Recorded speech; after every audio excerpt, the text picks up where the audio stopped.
కూడి ఉన్నటువంటి దేవుని పరిశుద్ధులను, ప్రియులైన మీ అందరికీ తండ్రి అయిన దేవుడి నుండి, ప్రభు అయిన యేసుక్రీస్తు నుండి కృపయు సమాధానమును అనుగ్రహింపబడాలని దేవుణ్ణి మనస్ఫూర్తిగా వేడుకుంటూ ఉన్నాను.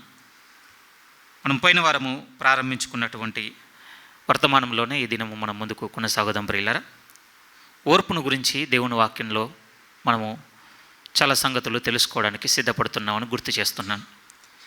పోయిన వారం మనం విన్న సంగతులు మరొక మారు మనసుకు తెచ్చుకోగలిగినట్లయితే, క్రైస్తవ జీవితంలో కొనసాగుతున్నటువంటి మన ప్రయాణము దేవుడు మనకు వాగ్దానం చేసినటువంటి జీవంలోనికి ప్రవేశించాలి అనంటే ఓర్పు చాలా అవసరమని దేవుడు మనకు సూచించినట్లుగా బైబిల్లో మనం చూస్తున్నాం. ప్రియమైన వాళ్ళారా, అంతము వరకు సహించిన వాడెవడో వాడే రక్షింపబడును అన్నాడంతే. ఇంకా దానికి ముందు దానికి తర్వాత ఇక ఎలాంటి అవకాశం లేదన్నట్టుగా లేఖనం మాట్లాడుతుంది. అందుకొరకే పోయిన వారం మనం చాలా విషయాలు జ్ఞాపకం తెచ్చుకున్నాం.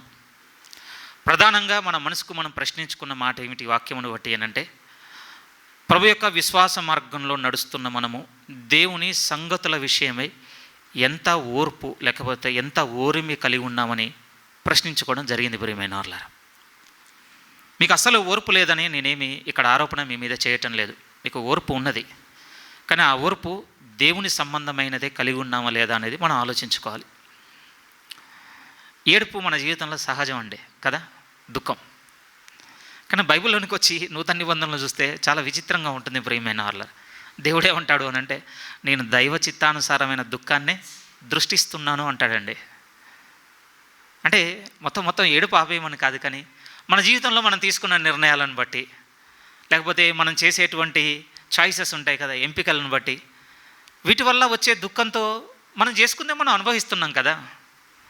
దేవుని తరపున భారం భరించింది ఏమని చెప్పండి. అందులో ఓర్పు దగ్గర కూడా ప్రియమైన వాళ్ళారా, ఇది చెప్పబద్దుండి నేను. ఈరోజు మనం తీసుకున్నటువంటి డిసిషన్స్ వాటి వలన వచ్చినటువంటి కాన్సిక్వెన్సెస్ ఉంటాయి కదా, మనం చేసిన నిర్ణయాలు, తప్పులు, వాటి ప్రతిఫలాలు, అవి భరిస్తూ నేను చాలా ఓర్పుతో ఉన్నాను, నేను చాలా సహిస్తున్నాను అని అంటే ఎవరికి?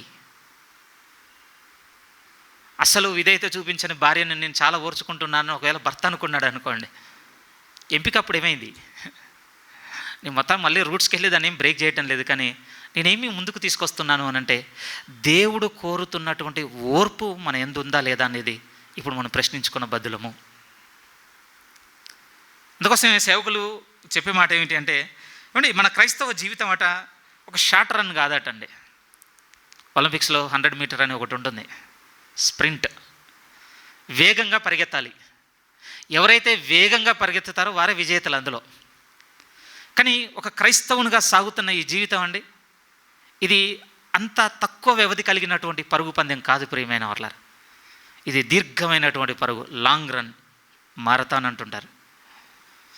షార్ట్ రన్ కండి ఉన్న బలాన్నంతా కొన్ని క్షణాల్లో వాడితే సరిపోతుంది, అంతే. క్షణాలే, నిమిషాలు కూడా ఏముండదండి. కానీ మారథాన్ తీసుకున్నారనుకోండి, లాంగ్ రన్, దానికి చాలా ఓపిక కావాలి ప్రియమైన వాళ్ళారా.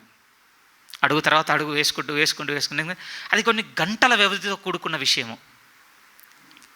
ప్రభులో మనం ఎరగవలసినటువంటి మొదటి విషయం కూడా ఏమిటి అనంటే, క్రీస్తులో సాగుతున్నటువంటి మన పరుగు పందెము కూడా మనం తెలుసుకోవాల్సిన విషయం ఏమిటంటే వెంటనే అయిపోయేది కాదండి. అందుకోసమే లేఖనాలు అనేకంగా చెప్పబడ్డాయి ప్రియమైన వాళ్ళారా. దేవుడు కూడా కోరుతున్న మాట ఏమిటి అనంటే ఓర్పు అవసరం. ఎలాంటి లేఖనం ఉందో చూస్తారు ఒకసారి చూడండి. కొలసీలకు రాసినటువంటి పత్రిక 1వ అధ్యాయంలోనికి మీరు వస్తే, కొలసీలకు రాస్తున్నటువంటి పత్రిక, అపోస్తులైన పౌలు గారు పరిశుద్ధాత్మ పూర్ణుడై కొలసీ పట్టణంలో ఉన్న సంఘమును ఉద్దేశించి రాసినటువంటి మాటలలోనికి వెళ్ళి మనం చూడగలిగితే ప్రార్థన చేస్తున్నాడటండి ఈ చర్చ్ పట్ల పౌలు గారు. ఆ ప్రార్థనలో సుమారు 9 కానీ ఒక 10 విషయాలు ఎత్తుకుంటాడు ప్రియమైన వాళ్ళారా. మనకు తెలుగులో 9 నుంచి 12 వాక్యాలు కలిసి ఉన్నాయి, దీర్ఘమైన మాట. అందులో సుమారు ఒక 10 విషయాలు ఇవి మీరు కలిగి ఉండాలి అనే సంఘమును కోరుతున్నాడు పౌలు గారు. దేవుడు మీకు వాటిని స్థిరముగా అనుగ్రహించాలని కూడా నేను ఇలాంటి ప్రార్థన కాదు, బతిమాలుకుంటున్నాను దేవుణ్ణి. ఆ విషయాలలో ఒక విషయమే ఈరోజు మనం ప్రస్తావనకు రావాలి. ఏంటో చూడగలిగితే నేను మొదటి నుంచి చదువుతున్నా. 9వ వాక్యం, అందుచేత ఈ సంగతి వినిన నాటి నుండి మేము మీ నిమిత్తము ప్రార్థన చేయుట మానక మీరు సంపూర్ణ జ్ఞానమును ఆత్మ సంబంధమైన వివేకము గలవారును ఆయన చిత్తమును పూర్ణముగా గ్రహించిన వారునై ప్రతి సత్కార్యము విషయంలో సఫలమగుచు దేవుని విషయమైన జ్ఞానమందు అభివృద్ధి పొందుచు దేవుని అన్ని విషయములలో ప్రభువును సంతోషపెట్టున్నట్లు ఆయనకు తగినట్లుగా నడుచుకొనవలనని. ఈ పదం చూడండి, ఆనందంతో కూడిన పూర్ణమైన ఓర్పును దీర్ఘశాంతమును కనపరుచున్నట్లు ఆయన మహిమ శక్తిని బట్టి సంపూర్ణ బలముతో బలపరచబడవలనైను తేజోవాసుల అయిన పరిశుద్ధుల స్వాస్థ్యంలో పాలివారవుటకు మనల్ని పాత్రులుగా చేసిన తండ్రికి కృతజ్ఞతాస్తుతులు చెల్లింపవలనని ఇక మీ నిమిత్తం దేవునికి ప్రార్థన. అందులో మనం చదివిన పదంలో ఒక ముఖ్యమైన మాట ఏముందో తెలుసా? మధ్య భాగంలో ఆనందంతో కూడిన పూర్ణమైన ఓర్పును దీర్ఘశాంతమును మీరు కనపరచాలి. ఎలాంటి పేషెన్స్, ఎలాంటి ఎండ్యూరెన్స్ దేవుడు మన నుంచి కోరుకుంటున్నాడు అని అంటే పూర్ణంగా ఉండాలటండి. అది ఆనందంతో కూడా ఉండాలట. బరువును మోస్తూ నవ్వేవాడు ఎవడు ఉండడండి, ఉంటారా? కష్టం, అంతే కదా. 50 కేజీల బస్తా తల మీద పెట్టి ఇప్పుడు నవ్వురా అన్నాం అనుకోండి, ఆ బస్తా మన మీద వేసి నవ్వుతాడు తర్వాత, అంతే కదా. కష్టం అండి, చాలా కష్టం. బలానంతా పంటి బిగున ఓర్చుకుంటూ నవ్వెక్కడొస్తుంది ప్రియమైన వాళ్ళారా. కానీ దేవుడు క్రీస్తుతో నడుస్తున్న ఈ జీవితంతో చెబుతున్న మాట ఏమంటున్నాడు అని అంటే ఆనందంతో కూడిన పూర్ణమైన ఓర్పు దీర్ఘశాంతం కావాలి. ఎందుకంటే మనము ప్రారంభించి ప్రభుతో సాగుతున్నటువంటి మన క్రైస్తవ ప్రయాణం అనేది అంత తొందరగా అయిపోయేది కాదు ప్రియమైన వాళ్ళారా. దీర్ఘమైన విషయం కనుకనే, సుదీర్ఘంగా సాగే విషయం కనుకనే ప్రభు అంటున్నమాట మీకు ఓర్పు అవసరము. హెబ్రీలకు రాసిన పత్రికలోనికి మీరు వస్తే ఎంత చక్కగా మాట్లాడుతున్న మాటలు చూడండి.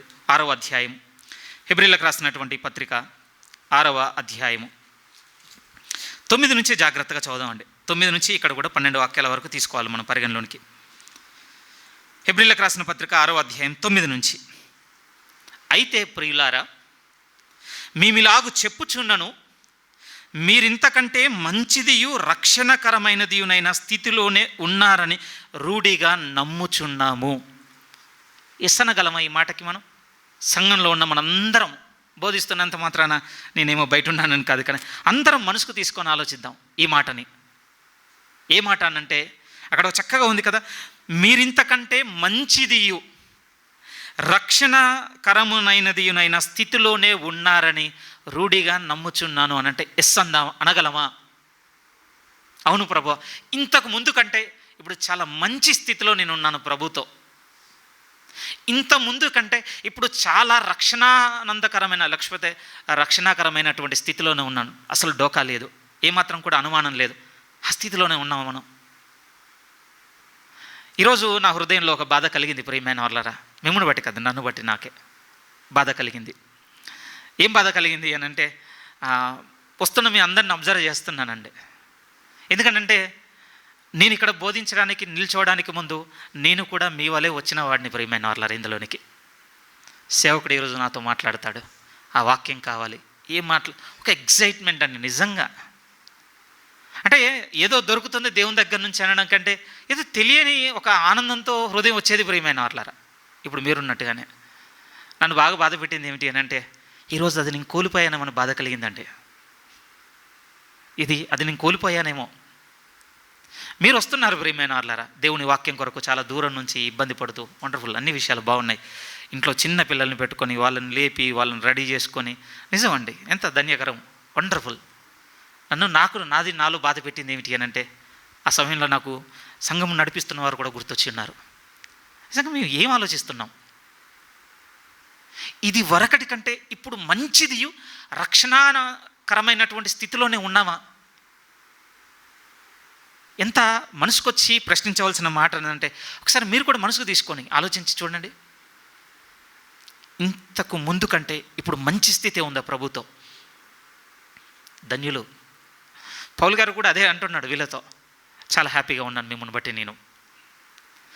కానీ మళ్ళొకసారి ఆయన తీసుకొని ఏమంటున్నాడు అని అంటే ఇంతకు ముందు కంటే ఇప్పుడు ప్రభుత్వం నడిచే విషయంలో మీరు చాలా బాగున్నారని నేను అనుకుంటున్నాను అని చెప్పుకుంటూ ఏం చెప్తున్నాడు చూడండి జాగ్రత్తగా. అలాగే 10లో నుంచి, మీరు చేసిన కార్యమును మీరు పరిశుద్ధులకు ఉపచారము చేసి ఇంకనూ ఉపచారము చేయుచుండుట చేత తన నామమును బట్టి చూపిన ప్రేమను మరచుటకు దేవుడు అన్యాయస్తుడు కాడు. డే 1 నుంచి మన బిగినింగ్ నుంచే దేవుడంట అన్నిటినీ పరిగణలోనికి తీసుకొని ఎంపిక చేసుకుంటున్నాడట. ఇది నా కోసం చేసి ఉన్నారు, అది నా కొరకు చేసి ఉన్నారు, అది నా కొరకు, అది నా కొరకు, అది నా కొరకు. ఏదో ఇప్పుడు వచ్చింది కాదటండి.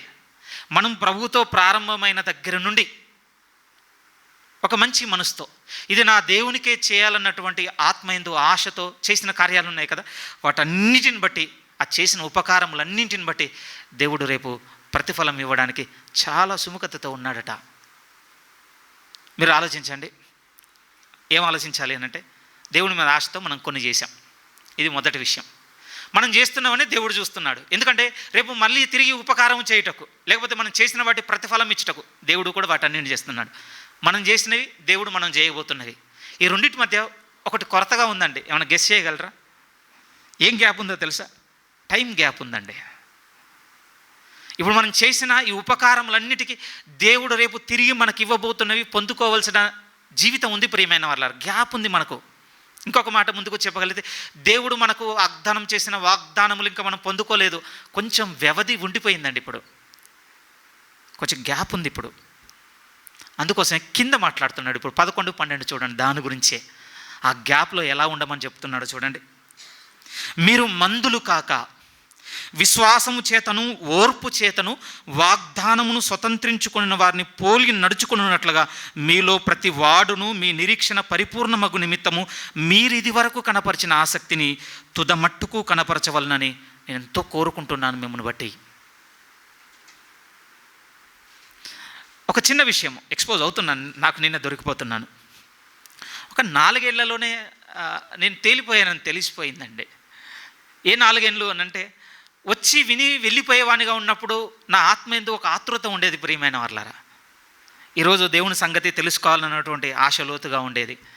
ప్రతి సంగతి నూతనంగా వింటున్నప్పుడు, అరే ఇంత లోతుగా మాట్లాడేదేంటి దేవుడు, ఈ సంగతి ఇంతగా అద్భుతంగా ఉందేంటి, ఒక ఆత్మ ఎందు పరితాపం పట్టని ఒక మనసు అయితే ఉండేదండి. ఈ 4 ఏళ్లలో అది నేను కోల్పోయాను. ఎందుకంటే బోధించేవాడిని నేనైపోయాను కనుక. అదే వచ్చిన సమస్య నాకు. మీతో ఎందుకంటే, ఒక కొద్ది సమయం దొరికితేనే దేవుని యందు మనం కలిగి ఉన్నటువంటి ఆసక్తి విషయంలో చిన్నగా స్కాటర్ అవుతున్నాను చూడండి. నువ్వు అయ్యావు మేము కాలేదంటారా? మీరు కూడా అవుతున్నారులేండి. మిమ్మల్ని అనలేక నన్ను అనుకుంటున్నాను, అంతే అంతే, చిన్న తేడా. కానీ ఇక్కడ పౌలు గారు మాట్లాడుతున్న మాట ఏంటో తెలుసా?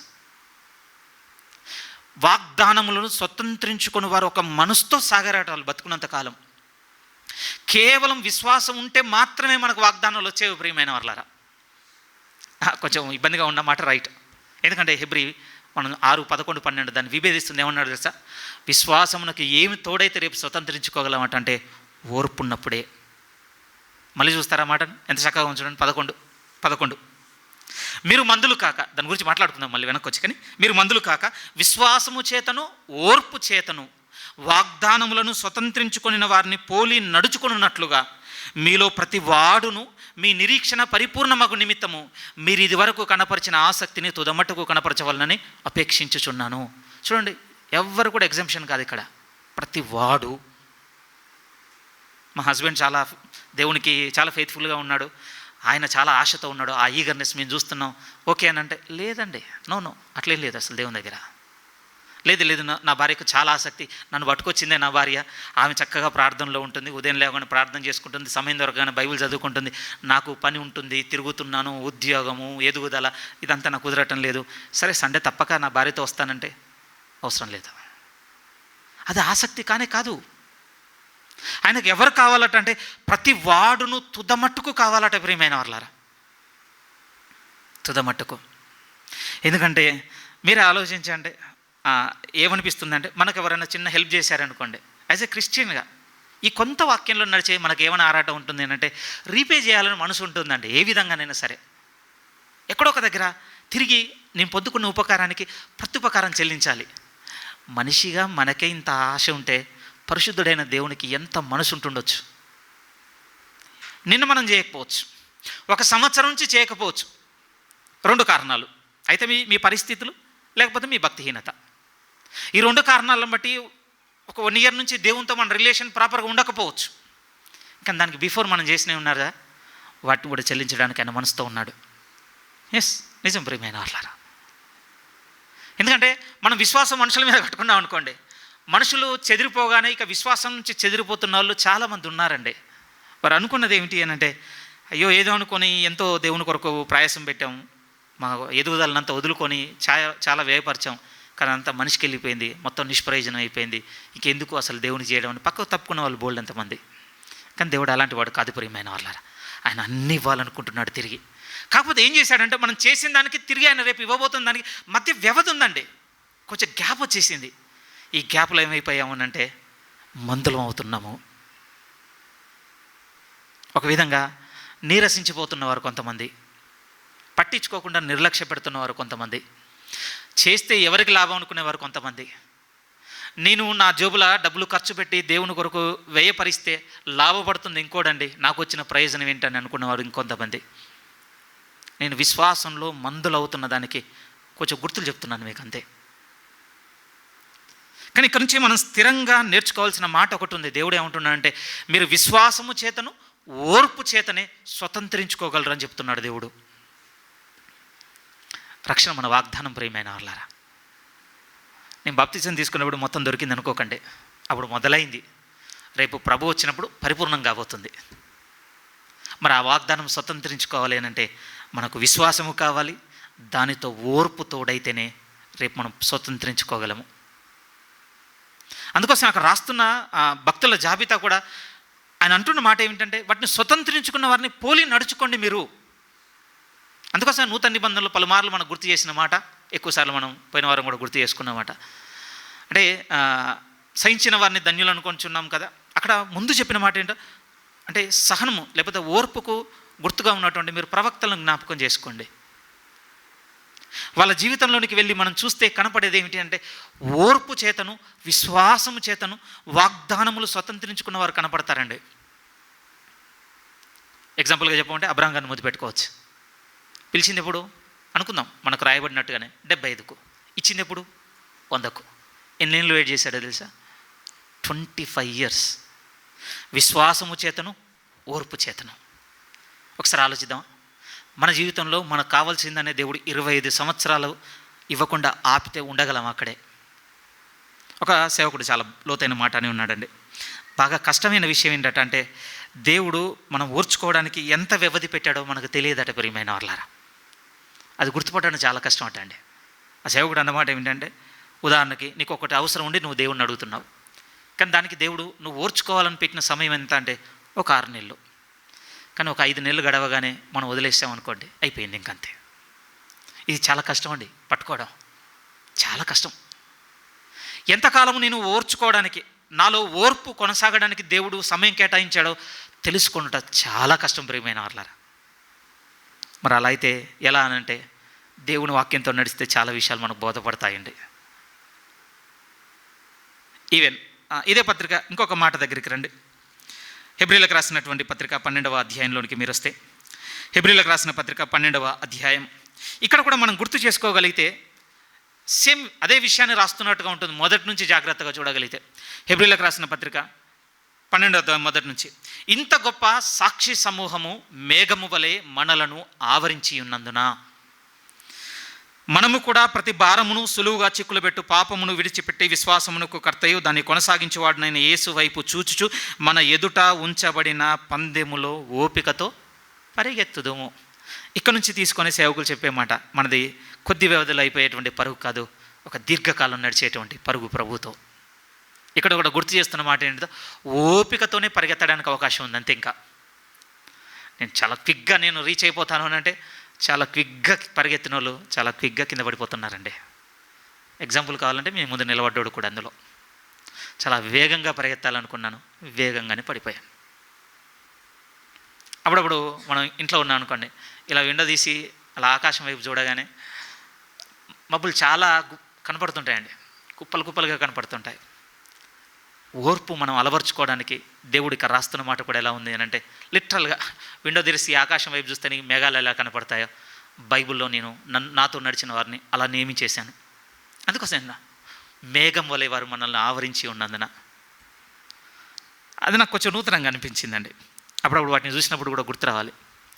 ఎర్లీ మార్నింగ్ ఆల్మోస్ట్ మరీ చాలా ఎర్లీగా చాలా బ్రైట్గా ఉండాయండి. అంటే 3:30 అలా లేచి బయటికి రాగానే ఒక బలమైన గాలి అలా బాగా పోతూ ఉండే, చాలా బ్రైట్గా ఉండండి స్కై. ఎందుకో ఎన్ని అంటే పరిగెడుతున్నాయి అనమాట మేఘాలు. అది చూడగానే చాలా విచిత్రంగా అనిపించింది ప్రియమైన వాళ్ళు. మీరు బైబిల్ పట్టుకొని చూడండి, ఎంతమంది ఉన్నారండి దేవుని కొరకు. మనం చేసే తప్ప ఒకటి ఉందట ప్రియమైన వాళ్ళ. మనం చేసే తప్ప ఏమిటి అని అంటే, మనందరం అండి దేవునితో నడిచేటువంటి విషయంలో మన సమకాలంగా మన కళ్ళ ముందు ఉన్న వాళ్ళని చూసుకుంటున్నామండి. అదే వచ్చిన సమస్య మనకి. మన కళ్ళ ముందు ఉన్న వాళ్ళని చూసామనుకోండి, అందరూ పడిపోయిన వాళ్ళే, అందరూ వేషధారులే కనపడతారు. నేను ఒప్పుకుంటాను ప్రియమైన వాళ్ళ. వీళ్ళని చూస్తే మనం ముందుకు సాగలేమండి. బైబిల్ మనకు ఒక ఎక్సర్సైజ్ చెప్పన, భరించే విషయంలో మన సమకాలంగా ఉన్న వాళ్ళని భరించమన్నదండి. వెంబడించే విషయంలో, లేకపోతే కనిపెట్టుకొని చూసి నడిచే విషయంలో మనం ముందెళ్ళిపోయిన వాళ్ళని చూడమన్నది బైబిల్. నిజం. ఇప్పుడు వీళ్ళందరినీ మనం భరించడానికేనండి, అంతే. మీరు నన్ను భరించాల్సిందే, నేను మిమ్మల్ని భరించాల్సిందే, అంతే. మీరు నన్ను ముందు పెట్టుకున్నా, నేను మిమ్మల్ని ముందు పెట్టుకున్నా, మనం ముందుకు పోవండి, ఇంకా వెనక్కి వచ్చేస్తాం, అంతే. అందుకోసం ఇక్కడ చెబుతున్న మాట కూడా ఎలా ఉంది అని అంటే, వారందరూ మనల్ని మేఘం వల్ల ఆవరించి ఉన్నందున, వారితో పాటుకి ఇంకెవరిని గుర్తు చేస్తుందంటే యేసుక్రీస్తు వారిని కూడా. వీరు ఎలా ముందుకెళ్ళారు అని అంటే ఓపికతో పరిగెత్తారు. అక్కడ ముందున్న మాట కూడా ఏమిటి అని అంటే, ప్రతి భారమును. మీరు రన్నింగ్ స్టార్ట్ చేశారనుకోండి, అవునండి, అంత సులువుగా ఉండదండి. బాడీ ఎంత లైట్గా ఉంటే అంత ముందుకు పోతాం, తెలుసా? లగేజ్ బ్యాగ్ వేసుకొని పరిగెత్తి చూడండి, ఇంపాసిబుల్. 50 మీటర్లకు అయిపోయింది, అంతే. అందుకోసం ఒక్కొక్కటి తీసేయాల్సిందే ప్రియమైన వాళ్ళారా. అవసరమైతే ఎంత తేలికైతే అంత మంచిదనమాట. ప్రభుతో ఈ నడిచే ఈ మార్గంలో కూడా అండి చాలా భారమైన వాటన్నిటిని మనం తగిలించుకున్నామండి. అందులో మన సుఖాలు, లోకపు ఆలోచనలు, లేకపోతే దుష్టుని ఆశలు చాలా ఉన్నాయి మన కళ్ళ ముందు, చాలా ఉన్నాయి. అప్పుడప్పుడు బాధ కలిగేది ఏమిటి అంటే, ఈ ఇంటర్నెట్ మనకు పెద్ద పరిచయం కాకపోయినా బాగుండి అనిపించిందండి. ఇంటర్నెట్తో చాలా సమస్య వచ్చేసింది. ఒకప్పుడు కళ్ళ ముందు బంధువుల మధ్య కనపడ్డే కొనుక్కునేటోళ్ళం, ఇప్పుడు అంత అవకాశం లేదండి. అమ్మడానికి కొన్ని వీడియోలు పెడుతూ దాన్ని లైవ్ ఇస్తే దాన్ని చూసేటోళ్ళు, చూసి దాన్ని కొనుక్కునేవాళ్ళు. ఎంత బరువు పెంచుకున్నామో తెలుసా మనం. నిజం ప్రియమైన వాళ్ళ. నేను కూడా పెట్టుకున్నాను, నా మనసులో పెట్టుకున్నాను. ఇప్పుడు ఏం చెప్పను ఏంటి అని అంటే, అసలు ఎన్ని రోజులు కొనుక్కోకుండా ఉంటానో చూద్దాం అనుకుంటున్నానండి. ఈ మంత్ నుంచే బిగిన్ చేశాను, షాపింగ్ ఆపేయాలిగా. ఎందుకంటే మరి అవసరాలు ఎట్లా తీరుతాయండి? ఇంటికి వెళ్ళి చూసుకోండి, 10 ఏళ్ళకు సరిపోయేవి ఉన్నాయి మన దగ్గర వస్తువులు. తిండి ఒకటే డే టు డే కావాలి, కానీ వెనకెళ్ళి మీరు చూడండి 10 ఏళ్ళకు సరిపోయేది. ఫిలిం యాక్టర్ ఇంటర్వ్యూ వింటున్నానండి. అవసరం, చాలా ఛాలెంజ్ చేసినవాడు. ఎందుకంటే గ్లామర్ ఫీల్డ్లో ఉన్నారు అని అంటే అపీరెన్సే మొదటి విషయం, కనపరచుకోవాలి, బాగా కనపడాలి. సొంత డబ్బులతో ఒక సినిమా తనే ప్రొడ్యూస్ చేసుకున్నాడట, ఫ్లాప్ అయింది, అప్పుల్లోకి వెళ్ళిపోయాడు. నా మాట అబద్ధంగా 6 ఏళ్ళు ఒక్క చొక్క కూడా కొనుక్కోలేదటండి. ఎవరు హీరో? నాకు అనిపించింది ప్రియమైన వాళ్ళారా, అసలు నన్నవాడు చూస్తాడు, నాకెందుకు అవసరం ఇంత? ఒకసారి ఆలోచించి చూడండి. ఇప్పుడు ఉన్న పలంగా మీరు ఏదో చేయమని చెప్పడం లేదు, కానీ మీ కళ్ళ ముందు ప్రతి భారమును విడిచిపెట్టాలన్న ఆలోచన పెడుతున్నాను నేను. ఇదే చేయండి, ఇట్లా చేయండి అని చెప్పడం లేదండి నేను. మీకేవి భారమో మీకు తెలుసు ప్రియమైన వాళ్ళారా, నాకేది భారమో నాకే తెలుసు, అంతే. ఇప్పుడు నాది చూసి ఓహో ఈ బ్రదర్కి ఇవి భారం ఉంటున్నాయని మీరు అనుకోవడానికి వీల్లేదు. మీకు ఎలా తెలుస్తుంది చెప్పండి? కానీ ఇక్కడ ఏమంటున్నా అంటే, ప్రతి వాడు కూడా ప్రభువుతో పరిగెత్తుతున్నటువంటి ఈ ప్రయాణంలో మనకు భారముగా ఉన్నవేవో. కొంతమందికి కొనుక్కోవడం భారం, కొంతమందికి సినిమాలు భారం, కొంతమంది ఊరికనే బయటికి వెళ్ళి రెస్టారెంట్లు తిరగడం భారం, కొంతమందికి బంధువులతో సోది చెప్పుకోవడం భారం. పలు రకాలు ఏమని చెప్తాను చెప్పండి. ప్రభు ఏమంటున్నాడు తెలుసా మనతో? ప్రభుతో ఓపికతో పరిగెత్తేటువంటి ఈ ప్రయాణంలో భారంగా ఉన్న వాటిని పట్టుకొని లాంగ్ రన్ చేయలేం మనం. దూరం పోగలం అనుకుంటున్నారా? కష్టం అండి, చాలా కష్టం. బరువు మన మీద ఉంటే వచ్చే మొదటి ఆలోచన ఏంటో తెలుసా? ఆపేద్దామన్న ఆలోచనే ఉంటుందండి. ఎస్, ఇప్పుడు మనం ఓపికతో పరిగెడుతున్నటువంటి ఈ ప్రయాణంలో ఈ బరువులన్నీ పెట్టుకొని కూడా ప్రభుతో నేను పోగలను అనుకుంటే ప్రియమైన వాళ్ళ, ఆ బరువులన్నీ మనకు చెప్పేటువంటి విషయం ఏంటంటే ఆపేస్తూనే ఉంటాయటండి, ఆపేస్తూనే ఉంటాయి. ఆపేద్దాం ఈ ప్రభుత్వం. అందుకోసమే ప్రేయర్ స్లో డౌన్ అవుతుందండి. నిజం. ఒక భారముతో దేవుని మీద నిస్సహాయతతో చేసే ప్రార్థన నుంచి టైంపాస్ ప్రేయర్కి చేంజ్ అవుద్దండి. ఎస్, సీరియస్గా దేవుడు నాతో ఏం మాట్లాడుతున్నాడని వాక్యం చదివేటువంటి మనసు నుంచి అండి చదవడం బొద్దిలేండి, మొత్తం బొద్ది. ఎందుకంటే భారం ఎక్కువైపోయింది. ఈ ప్రభుతో సాగనివ్వకుండా ఆపుతుంది ప్రియమైన వాళ్ళారా. ఇంకా ఓపికతో ఎలా పరిగెత్తగలని చెప్పండి. అందుకోసమే ఎంత చక్కగా రాస్తున్నాడు అంటే, వీరందరినీ మన ముందు పెట్టి వీళ్ళలో మనకేం చూపెడుతున్నాడు అంటే ఓర్పుతో సాగారు, వెంటనే అయిపోలేదు. మన ఆదికాండం చదువుతున్నానండి. ఒక సంఘటన దగ్గర ఆల్మోస్ట్ 100 సంవత్సరాల హిస్టరీ దేవుడు అలా క్లోజ్ చేసేసిండు.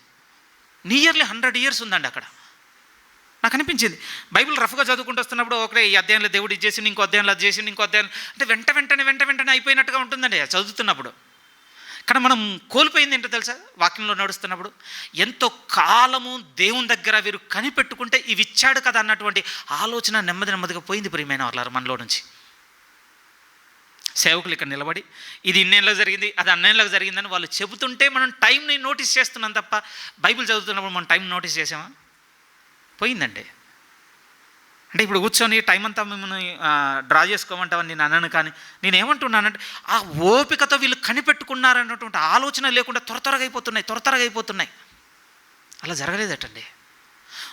ఓపికతో స్వతంత్రించుకున్నారట, ఓపికతో పరిగెత్తారట వాళ్ళు. నిజంగా చాలా పరీక్ష ప్రియమైన వాళ్ళారా. ఒకే పనిని విడవకుండా ఓపికగా చేయాలి అంటే చాలా పేషెన్స్ అవసరం అవుతుందండి. చాలా ఎగ్జాంపుల్స్ ఏం చెప్తాను ప్రియమైన వాళ్ళారా, అవి లేవు నా దగ్గర ప్రస్తుతానికి. నిజముగా ఓపిక, ఓరిమి, ఓర్పు ఈ పదాలలో ఏముంది అని అంటే విడవక సుదీర్ఘంగా దాన్నే చేస్తూ ఉండుట అండి. దానికి చాలా అవసరం. మార్గం ఏం లేదా అలవర్చుకోవడానికి? ఓర్పును, దేవుని తరపున ఓర్పును మనం నేర్చుకోవడానికి మార్గం ఏం లేదా? ఆ మార్గం దగ్గరికి వెళ్ళి అందరం నడుద్దాం ప్రియమైన వాళ్ళ మార్గంలో. రోమిలకు రాసిన పత్రిక 5వ అధ్యాయంలోనికి మీరు వస్తే, రోమిలకు రాసిన పత్రిక 5వ అధ్యాయం. క్షమించండి ఒకవేళ వీటిని మీకు సరిగ్గా నేను అర్థం చేయించలేకపోతే దయచేసి నన్ను మన్నించండి. నా అనుభవ రాహిత్యం వల్లనే మీకు అర్థం చేయించలేకపోతున్నాను తప్ప ఇదే మార్గం అండి, అంతే. నిజము, ఒప్పుకున్న బద్దులో అందరం. రోమిలకు రాసిన పత్రిక 5వ అధ్యాయం జాగ్రత్తగా మనము మొదటి నుంచి చదువుదాంలేండి, బాగుంటుంది. మొదటి నుంచి 5వ అధ్యాయం మొదటి నుంచి. కాబట్టి విశ్వాసం మూలమున మనము నీతిమంతులుగా తీర్చబడి మన ప్రభు అయిన యేసుక్రీస్తు ద్వారా దేవునితో సమాధానము కలిగి ఉన్నాము. మరియు ఆయన ద్వారా మనము విశ్వాసం వలన ఈ కృప యందు ప్రవేశం గలవారై అందులో నిలిచి ఉండి దేవుని మహిమను గూర్చిన నిరీక్షణను బట్టి అతిశయపడుచున్నాము. 3 విషయాలు ఉన్నాయి, మీరు చూస్తున్నారా? మొదటిది ఏమంటున్నాడు తెలుసా? ప్రవేశం వచ్చిందట, నిలిచి ఉండుటాట. మూడోది ఏమిటంట? వాటిని స్వతంత్రించుకున్నటువంటి ఆ స్థితి. బిగినింగ్ బాగానే ఉందండి, ఆ మిడిల్లో ఒకటి ఉంది చూసారా, నిలిచి ఉండి. అక్కడ చాలా అవసరం అవుద్ది ప్రియమైన వాళ్ళారా, ఓర్పు. అక్కడ చాలా అవసరం అండి. సరే, ఫ్రెష్గా ఉండేది మాట్లాడుకుందాం. ప్రభు 2వ రాకడని మొదలు పెట్టుకున్నామండి మనం 2 నెలలు గడిచే కళ్ళ ముందు. ఇప్పుడు ఎలా ఉంది అని అంటే, ఒకప్పుడు పాదిరి గారు మనతో చెప్పినంత ఎన్నో జరుగుతున్నట్టుగా ఇప్పుడు మనతో చెప్పడం లేదు. నిజంగా కొంచెం సోర్స్ అనేది తగ్గింది, ఇన్ఫర్మేషన్ తగ్గింది, కొంచెం స్లో అయిందండి. ఒకసారి ఇటువైపు నుంచి కాదు, మీ వైపు ఒకసారి మిమ్మల్ని ప్రశ్నిస్తున్నా. ఇప్పుడు మీ మనసు ఏంటి?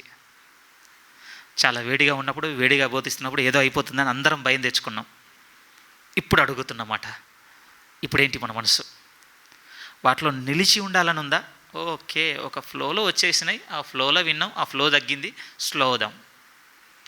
ఇక్కడ చాలా ఓర్పు కావాలి తెలుసా అండి, చాలా ఓర్పు కావాలండి. అంత సులువేం కాదు ఈ విషయం. అందుకని కిందికి వచ్చేసరికి ఆ మాటలు మాట్లాడుతున్నారు ప్రియమైన 3 నుంచి. అంతేకాదు, ఈ జాగ్రత్తగా ఈ పదాలు చూడండి. శ్రమ ఓర్పును, ఓర్పు పరీక్షను, పరీక్ష నిరీక్షణను కలుగజేస్తుందట. ఇదే మార్గం అండి. దేవుడు మీ యందు నా యందు ఓర్పును అలవర్చుటకు, ఓర్పును మనలో ఎదిగించుటకు దేవుడు మీలో నాలో పెట్టినటువంటి మార్గం ఏమిటి అని అంటే మనల్ని శ్రమ గుండా దేవుడు తీసుకొని వెళ్తున్నాడట జీవితంలో.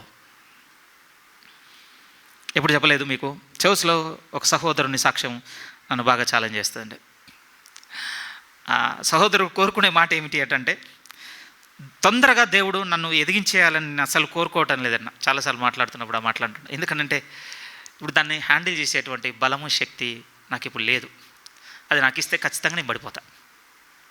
గట్టిగా మీతో చెప్పాలంటే లోకంలోనూ కలుస్తా కావచ్చు. ప్రాస్పారిటీకి అంత క్షేమము, అంత ఎదుగుదల, పట్టిందల్లా బంగారం అయ్యే ఒక స్థితి ఉంటుంది కదా. చెప్తున్నప్పుడు నష్టాల కంటే లాభాలు చెప్పుకోవడానికి మనం ఎక్కువగా ఇష్టపడతామండి. ఇది కొన్నాము, అది కొన్నాము, అది వచ్చింది. ఒకవేళ అవి నాకు ఇస్తే ఇప్పుడు నేను హ్యాండిల్ చేయలేను వాటిని. నిజంగా ఆ మాట అనాలంటే చాలా విశ్వాసం కావాలి ప్రియమైన వాళ్ళారా. ఊరికని అనుకుంటున్నారా? చాలా కావాలండి. ఎందుకంటే ఇప్పుడు నేను హ్యాండిల్ చేయలేను, ఒకవేళ ఇచ్చినా నేను మళ్ళీ దేవునికి దూరం అవుతానన్నటువంటి ఆలోచనతో కొన్ని నిర్ణయాలు ఉన్నాయి చేస్తారా. అలాంటి విశ్వాసులు మన మధ్య ఉండడం మనకు ధన్యకరం ప్రియమైన వాళ్ళారా. ఎందుకంటే వారు ఏం కోరుకుంటున్నారంటే, కొంచెం నలిగిపోయినా మాకు పర్వాలేదు, ఇంకొంచెం శ్రమ పెట్టబడ్డా పర్వాలేదు, నాకు ఏది ఈజీ అని అంటే నేను దీన్ని హ్యాండిల్ చేసుకోగలను, కానీ నాకు అంత మంచి క్షేమమైన స్థితి నేను హ్యాండిల్ చేసుకోలేను. అబ్బో, అవి అందరు చెప్పే మాటలు కావండి, నిజం. అలాంటి వాళ్ళని స్నేహితులుగా పెట్టుకొని ప్రియమైన వాళ్ళారా. చాలా ప్రభువులు బలపరుస్తారు వారు మనల్ని. అందరూ మన మధ్య ఉండకపోవచ్చండి, ఇంకొక సహవాసంలో ఉండవచ్చు, ప్రభు ఇంకో రీతిగా మనకు పరిచయం చేయొచ్చు. కానీ వారిని మనం కలిగి ఉండటం మనకు ఎంత అవసరము అంటే వారు మనకు చూపెడతారండి. ఓర్పును నేర్చుకోవడానికి మార్గం చూపెడతారు వారు. ప్రభు ఇక్కడ మాట్లాడుతూ ఏమంటున్నా అంటే శ్రమ ఓర్పును కలగజేస్తుంది అంటున్నాడు. ఎప్పుడైతే ప్రభువులో మనం ఓర్చుకునేటువంటి జీవితంలో నిలబడతామో అప్పుడే ఏమొస్తుందట తెలుసా, మనలో నుంచి క్యారెక్టర్ బయటకు వస్తుందట అండి.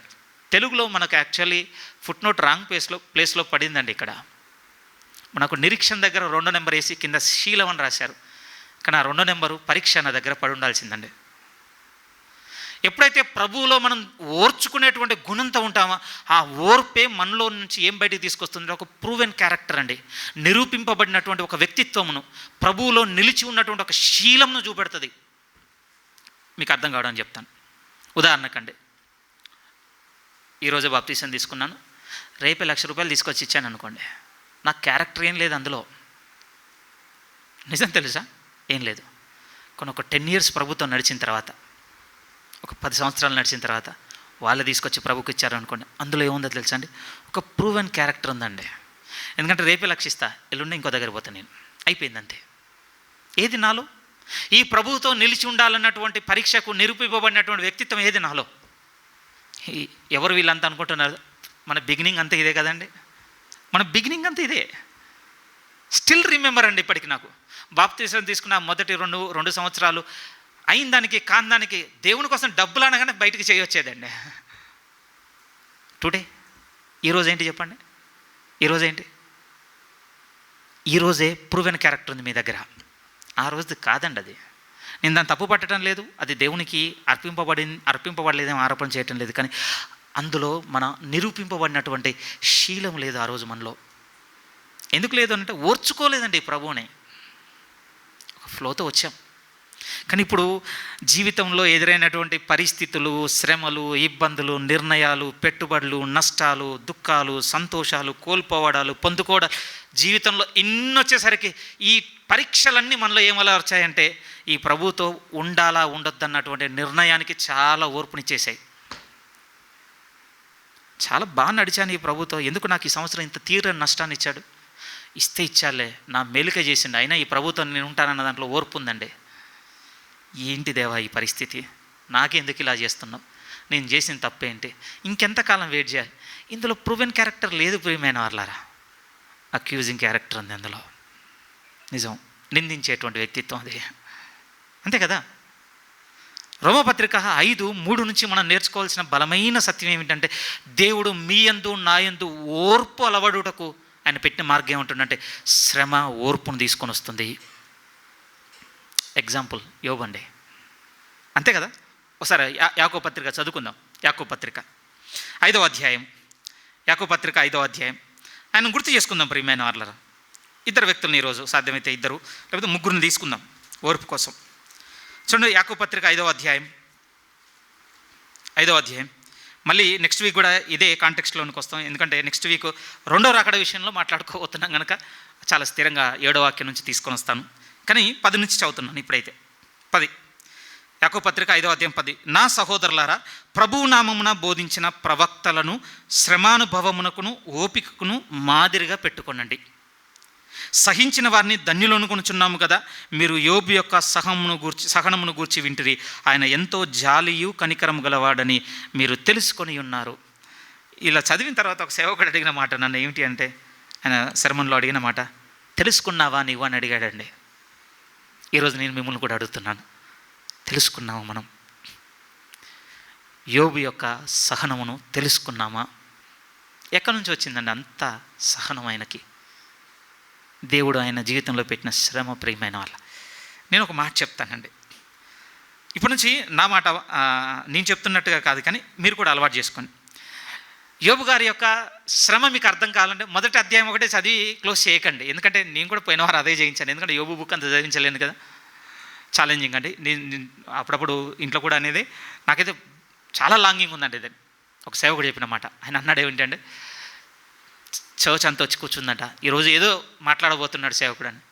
సింపుల్గా అండి వచ్చిందంట యోబు పుస్తకం తీసుకొని చర్చ్లో ఉన్న ప్రతి ఒక్కరూ మైక్ ముందుకు రావాలి, ఒక అధ్యాయం చదివి వెళ్ళి కూర్చోవాలి అంతే. ఆ బుక్ అయిపోయేంత వరకు అవే ప్రసంగాలటండి సంఘంలో. ఎందుకో తెలుసా? యోబు యొక్క సహనం తెలుసుకోవాలి. సున్నితంగా అడుగుతున్నమాట, నోచుకోవద్దు. చాలామంది ఈ టెస్ట్ పాస్ అయిపోయారు, కానీ మనలో ఇంకా కొంతమంది అసలు యోబు పుస్తకం ఒక్కసారి కూడా చదవని వాళ్ళు ఉన్నామండి. ఉన్నాము. ఏదో నిన్న మన బాప్తీసం తీసుకున్న వాళ్ళు యవనస్తులు కాదని చెప్తుంది, పెద్దోళ్ళు కూడా కవర్ టు కవర్ బిగినింగ్ నుంచి ఎండింగ్ వరకు యోబు యొక్క పుస్తకమును తీసుకొని చదివిన వాళ్ళు ఉన్నామా? లేకపోతే మనం బాగా బాధపడాలి. ప్రియమైన వారు, ఎలా తెలుస్తుంది మనకు మరి యోబు యొక్క సహనము? ఆలోచించి చూడండి. ఆయన గురించి ఉన్నట్టు మాటలు చూస్తుంటే మధ్యలోనికి వెళ్తే ఒక భాగం ఎలా కనపడుతుందో తెలుసా? చేరదీశాడటండి. ఒక విధంగా తల్లిదండ్రులు లేని వరకు ఆయనే తల్లిదండ్రిగా ఉండి పోషించాడట, పెద్దలని గౌరవించాడట, లేని వారిని ఇంటికి తీసుకొచ్చి సత్కరించాడట. అలాంటి మాటలు చదువుతున్నప్పుడు నాకు అనిపించింది, అసలు ఇంట్లో ఎంత పెయిన్ ఉండొచ్చు భార్యతోని. మంచిది అనుకుంటున్నారు ఏంది యోబు భార్య మీరు? మంచిదేం కాదులేండి, నిజము. ఎందుకు ఆ మాట అంటున్నానంటే, మంచిదైతే ముందే అర్థం చేసుకునేదండి, అంతే కదా. ఆయన లోపలికి వెళ్ళి కొన్ని అధ్యాయాలు ముందుకెళ్ళిన తర్వాత మాట్లాడుతున్నప్పుడు ఎలా ఉంటుందంటే, ఆయన నడవడికని చెప్తాడండి. నేను ఆదరించాను, నేను సహాయం చేశాను, నేను చేరదీశాను. ఆ మాటలు చదువుతున్నప్పుడు ఆయనకి ఎంత ఉంటుండొచ్చు. ఆయనకేంటండి బోల్డ్ అంత రిచ్ పర్సను, ఆయన ఏదంటే అది చేస్తాడు ఇంట్లో. నేను ఒక మాట చెప్పనా, మీరు కూడా రిచ్చే కదా, మీ ఇంట్లో మీరు చెప్పింది నడుస్తుంది ఏమన్నా? పరస్పర అంగీకారం కావాలి ప్రియమైన వాళ్ళారా. భార్య భర్తలది ఇంట్లో ఒకటి నడవాలి అని అంటే ఎస్ అంటే నో అనే వాళ్ళు కూడా ఉన్నారు కదా. కానీ యోబు చాలా సఫర్ అయ్యాడటండి దేవుని కొరకు. ఎందుకంటే ఆయన తర్వాత చాలా మాటలు చెప్పుకుంటాడండి. ఎలాంటివి చెప్పుకుంటాడంటే, స్నేహితులు నిందిస్తున్నప్పుడు, నన్ను నడవడిక మీకు తెలవదా? ఎంత దూరం, ఎందుకంటే దేవుడే ముందే ఇచ్చిన సాక్ష్యం యోబు గురించి. అతడు నిందారహితుడు. చిన్న టైటిల్ కాదు తెలుసా అండి, అది చిన్న టైటిల్ కాదు. గతంలో కూడా మీతో చెప్పాను, ఒక తప్పు జరిగిందనుకోండి, ఇప్పుడు మనం అందరం ఉన్నాం. ఫర్ ఎగ్జాంపుల్ అక్కడ ఏదో వస్తువు పోయింది, చాలా విలువైంది పోయింది. మేనేజ్మెంట్ వాళ్ళు పోలీస్ స్టేషన్కి వెళ్ళి కంప్లైంట్ చేశారు, చాలా విలువైంది పోయిందండి. ఏ రోజు పోయింది? ఆదివారం పోయిందండి. ఎందుకంటే శనివారం సాయంత్రం వరకు చూసాం మేము, స్కూలు వర్కింగ్ టైంలో. మార్నింగ్ కూడా చూసాం, కానీ సండే ఏం జరిగిందో తెలియదు. సండే పోయింది. సండే ఏం జరిగాయి మరి ఈ ప్రెమిసెస్లో ప్రోగ్రామ్స్ అంటే, మార్నింగ్ ఈ చర్చ్ అండి, తర్వాత వెనక ఇంకేదన్నా సేల్స్ ఉంటే ఆ సేల్స్ అండి, తర్వాత ఇక్కడ ఈవినింగ్ ఇంకో చర్చ్. ఓకే, ఎంతమంది ఉంటారు? మనందరం ఏ కేటగిరీ కిందకి వెళ్తామని తెలుసా అండి? ఏ కేటగిరీ? ఒక మీద ఇది ఇలా జరిగిందని మన అందరినీ ఎంక్వైరీ చేస్తారండి. ఓ వైడబ్ల్యూసీఏలో 9 to 12 కూర్చున్న చర్చ్ వాళ్ళంతా నిందారహితులని, వాళ్ళని ఎవరిని తీసుకురాకండి అని మన అంటారా మన గురించి? ఇంపాసిబుల్. కానీ యోబు గారి టైటిల్ ఏంటో తెలుసా? ఒకటి జరిగిందంటే ఇతడు ఇది చేసి ఉండే అవకాశం ఉండొచ్చులే అని ఒక 10 మందిని పట్టుకొస్తే నిందితులు, ఆ నిందితుల్లో ఇతను నిలబెట్టడానికి వీల్లేదండి. ఇతను ఎవరో నిందారహితుడు, అసలు నిందించడానికి అవకాశం లేని బ్రతుకు బతికినవాడు అతను. ఒకసారి మీరు ఆలోచించండి ప్రియమైన వాళ్ళారు. అలాంటి వ్యక్తి మీద స్నేహితులందరూ ఆరోపణ చేస్తున్నప్పుడు ఆయన తన నడవడికని చెప్పుకుంటాడండి. నేను ఇలా నడుచుకోలేదా? ఇది నా వైఖరి కాదా? నా దేవునితోని, ఇతరులతోని, సమాజంతోని, పెద్దలతోని, అధిపతులతోని, కన్యకలతోని, నిజంగా ఇవన్నీ చెప్పుకుంటూ వస్తాడండి ఆయన. నా వైఖరి ఇది. ఎందుకు ఈ మాట చెప్తున్నానంటే, యోబు యొక్క జీవితంలో సహనం అనగానే ఒకే కోల్పోయిన దగ్గరనే కనపడింది, ఆ ఒక్కసారే రాదండి. ఓర్పు అనేది, సహనం అనేది ఇన్స్టంటేనియస్గా మనలో డెవలప్ అయ్యేది కాదు ప్రియమైన వాళ్ళారా. ఈరోజు సమస్తం కోల్పోగానే వెంటనే నాలోనికి ఓర్పు వస్తుందని మీరు అనుకుంటున్నారా? ఇంపాసిబుల్, అసలు ఆస్కారమే లేదు. ఇలా కూడా చెప్తాను, ఇప్పుడు మనం ఇంత చక్కగా ఆనందంగా బ్రతుకుతూ రేపు రెండో రాకడకు సంబంధించిన శ్రమలు రాగానే నేను ఓర్చుకుంటానండి. ఎవరు చెప్పారు మనకు? ఓర్వం అసలు. ఇప్పటి నుంచి ఎదిగితే కదా మనలో రేపు ఓర్చుకునేది. అందుకోసం నేను బిగినింగ్ చాప్టర్ మీతో చదివి ఉండొచ్చు, కానీ ఇప్పుడు మీతో చెప్తుంది నేను తెలుసా, మీరు యోబు బుక్ 2వ అధ్యాయం నుంచి చదివి చూడండి. ఇక అందులో ఏం స్థిరంగా కనపడుతుందంటే, ఒకే ప్రభుతో నడుస్తున్నప్పుడు తన జీవితంలో భరించిన విన్న ఇతను అందుకోసం ఒక దగ్గర రాసుకుంటాడు ప్రేమ, నా చర్యలన్నింటినీ ఆయన గుర్తిస్తున్నాడు అంటాడండి. ఆయన ఎంత క్లెయిమ్ చేసుకున్నాడు అంటే, నా యాక్టివిటీస్ అన్నింటినీ దేవుడు పిన్ చేసుకుంటున్నాడు. ఒకసారి మీరు ఆలోచించండి, నిన్న ఏం చేసి ఉండొచ్చు, మనం ఏం చేసి ఉండొచ్చు? దేవుడు వాటిని ఎంపిక చేసుకునేటివే చేసామా మనం? ఎందుకంటే ఇలాంటి జీవితమే దేవుని కొరకు మనలో ఓర్చుకునేటువంటి తత్వం ఎదిగిస్తుందండి. అందుకోసం అంటున్నాడు, మీరు వాళ్ళని శ్రమానుభవంకు మాదిరికి, అంటే ఓపికకు మాదిరిగా పెట్టుకోండి. చాలా సఫర్ అయ్యారట, దేవుడి చేత శ్రమ పెట్టబడుతూ పరిస్థితులను బట్టి. ఇంకొక వైపు ఓర్చుకున్నారట తప్ప వదిలేయలేదు. ఇంకొక రకంగా చెప్పాలంటే దేవుణ్ణి దూషించలేదు, నిలచున్నారండి ఓర్పుతో. ఎక్కడి నుంచి వస్తుంది అంటున్నాడంటే, శ్రమ వల్లనే ప్రియమైన వాళ్ళు. అందుకోసం ఇప్పుడు మన జీవితంలో ఇలా వెళ్తున్నాయండి దినాలు. అన్నిసార్లు మనం కోరుకునే జరగటం లేదు, అన్నిసార్లు మనకు నచ్చినవే జరగటం లేదు, అన్నిసార్లు మనకు లాభం తీసుకొచ్చేటివే జరగటం లేదు. నిజం. ఎందుకు జరుగుతున్నాయి ఇలా అంటే, దేవుడు మనలో ఓర్పును ఎదిగిస్తున్నాడు, ఓర్పులోనికి నడిపిస్తున్నాడు. నేను కూడా ఏమనుకున్నానంటేనండి, అనుకూలమైన పరిస్థితులు ఉండి ఇక దేవుని బాగా అర్థం చేసుకుంటాను, బాగా నేర్చుకుంటాను, బాగా బోధిస్తాను అనుకున్నానండి. నిజం. కానీ దేవుడు మొత్తం సీన్ రివర్స్ చేసి చూపించాడు. ఎగ్జాక్ట్లీ మీ లైఫ్ కూడా అదే ప్రియమైన వాళ్ళారు. అనుకూలమైనటువంటి ఫ్యామిలీ ఉంటే దేవుని కోసం ఇంకా బాగా చేస్తాను, ఏం లేదండి. అలాంటి దేవుని దగ్గర లేదు. దేవుని దగ్గర ఏది ఉందంటే, మనం ఎక్కడైతే నలగొట్టబడతామో అక్కడే ఉపయోగపడేటువంటి చోటు ఉందట ప్రియమైన వాళ్ళారు. అంతే. ఒకసారి చూద్దాం ఎలాంటి టెస్ట్ వస్తుంది, ఓర్పు కొరకు మన జీవితంలోనికి ఎలాంటి టెస్ట్ వస్తుంది. ఇంట్రెస్టింగ్ అనిపించిందండి. ఇది అబ్సల్యూట్లీ సేవకుల నుంచి తీసుకొని మీకు బోధిస్తున్నటువంటి విషయం ఇది. ఎందుకంటే ఇది నేను పట్టుకోలేకపోయాను అసలు. లూకా సువార్త 8వ అధ్యాయంలోనికి రండి. దేవుడు ఓర్పు మన జీవితంలోనికి తీసుకొని వచ్చేటకు మనలోనికి పరీక్షలు తీసుకొస్తున్నా అంటున్నాడు కదా. ఎలాంటి టెస్ట్ తీసుకొస్తాడు దేవుడు మన జీవితంలోనికి? లూకా సువార్త 8వ అధ్యాయం. చాలా బాగా తెలిసి ఈ ఉపమానం మనకు, కానీ ఎప్పుడు కూడా మనం ఆ పర్స్పెక్టివ్, ఆ కోణంతో చూడలేదు. ఏ ఉపమానం అంటే విత్తువ అనే ఉపమానం మనందరికీ తెలుసు కదా. ఇందులోనే ఉంది ప్రియమైన వాళ్ళరా హైయెస్ట్ మిస్టరీ ఏమిటి అంటే, ఇదా ఓర్పుకు దేవుడు పెట్టేటువంటి పరీక్ష అని. లూకా సువార్త 8వ అధ్యాయం మనకు 4 నుంచి 8 వాక్యాల్లో ఉపమానం ఉంటుంది.